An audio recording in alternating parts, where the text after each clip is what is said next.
प्रदेश सरकार ने दायित्वों की पहली सूची जारी कर बीजेपी के 20 पदाधिकारियों को कई परिषद, आयोग और समितियों में दायित्व दिया गया है। लंबे समय से दायित्वों को लेकर सरकार पर दबाव था। मुख्यमंत्री पुष्कर सिंह धामी ने दायित्व देकर दबाव कम कर दिया है। मुख्यमंत्री ने चमोली जिले से हरक सिंह नेगी को उपाध्यक्ष वरिष्ठ नागरिक कल्याण परिषद और रुद्रप्रयाग जिले से ऐश्वर्या रावत को उपाध्यक्ष राज्य महिला आयोग का दायित्व सौंपा है।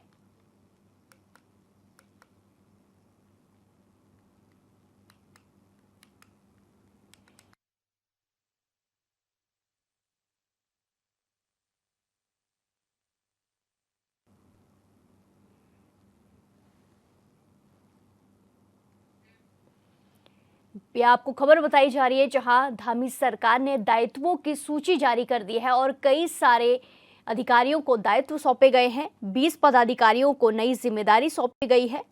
सरकार पर दायित्वों को लेकर काफी लंबे समय था, जिसके बाद ये सूची जारी की गई है। सीएम ने 20 पदाधिकारियों को नई जिम्मेदारी दी है।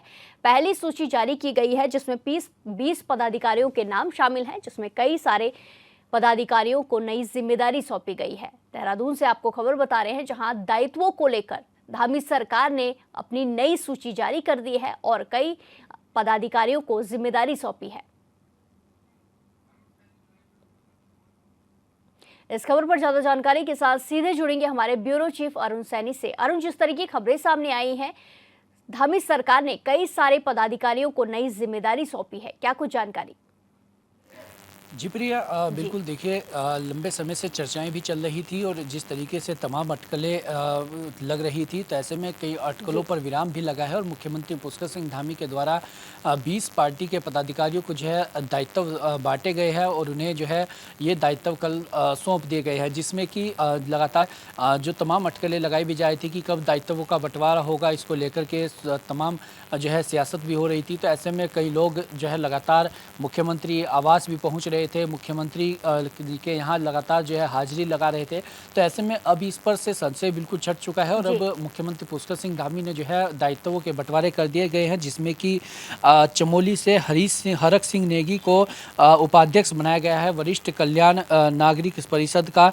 इसी के साथ ही दिवंगत विधायक शैलारानी रावत की बेटी ऐश्वर्या रावत, उन्हें और राज्य महिला आयोग की उपाध्यक्ष उन्हें बनाया गया है। इसी के साथ ही कर्नल अजय कोठियाल को जो है वो टिहरी के से जो है वो अध्यक्ष हैं। उत्तराखंड राज्य पूर्व सैनिक कल्याण सलाहकार समिति का उन्हें अध्यक्ष बनाया गया है, टिहरी से वो आते हैं। इसी के साथ ही जो है ओम प्रकाश जमदग्नि को जो है वो पर्यटन में उपाध्यक्ष जो है वो बनाया गया है। तो इस तरीके से कई दायित्व जो है वो बांटे भी गए हैं और 20 पदाधिकारियों को ये बांटे गए मुख्यमंत्री पुष्कर सिंह धामी के द्वारा। तो ऐसे में जो लगातार मुख्यमंत्री पुष्कर सिंह धामी पर इसका भार भी पड़ रहा था और लगातार ये चर्चाएं भी चल रही थी कि दायित्वों का बंटवारा कब होगा, दायित्वों का बंटवारा कब होगा।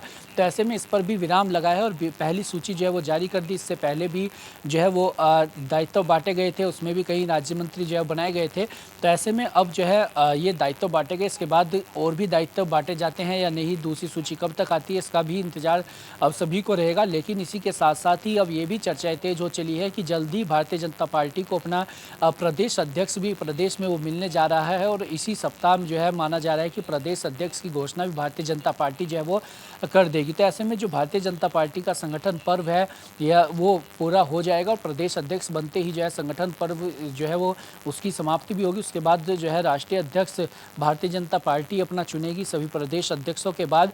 और इसी के साथ साथ ही अभी दायित्वों को लेकर के जो अटकही थी उन पर विराम तो जरूर लगा, लेकिन इसी के साथ ही जो कई लंबे समय से जो है वो पिछले 1.5 से 2 महीने से जो मंत्रिमंडल विस्तार को लेकर के भी चर्चाएं चल रही है, उसको लेकर भी तमाम अटकलें लग रही है। तो ऐसे में अब मंत्रिमंडल विस्तार को लेकर के भी मुख्यमंत्री पुष्कर सिंह धामी क्या निर्णय लेते हैं, क्या उनका रुख रहता है, ये तमाम चीज़ें भी जो है वो देखने वाली होंगी। जी बिल्कुल अरुण, देखना होगा क्या क्या जिम्मेदारी नए अधिकारियों को सौंपी जाती है। धन्यवाद हमारे साथ जानकारी साझा करने के लिए।